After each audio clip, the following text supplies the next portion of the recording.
Hello, traders. FX Pip Collector here. Today is Thursday, April 17th, and this is my analysis for the US dollar Canadian. If you haven't done so yet, definitely do check out my free Discord channel, which is linked down here in the corner at the end of the video, and take a look at my website, fxpipcollector.com.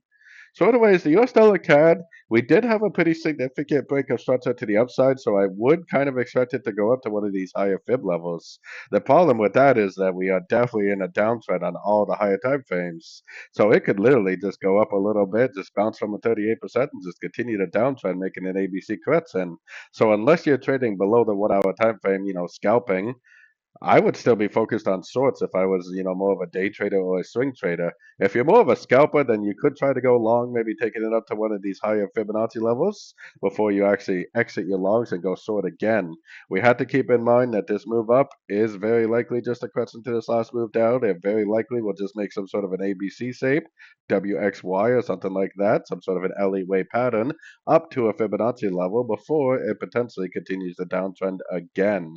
So just keep in mind if you are looking for longs and you're definitely trading against the higher time frame trend, which means that really at any time it could turn back to the downside because the trend is your friend. So anyways, don't forget to like and subscribe. And as always, thank you for watching and happy trading.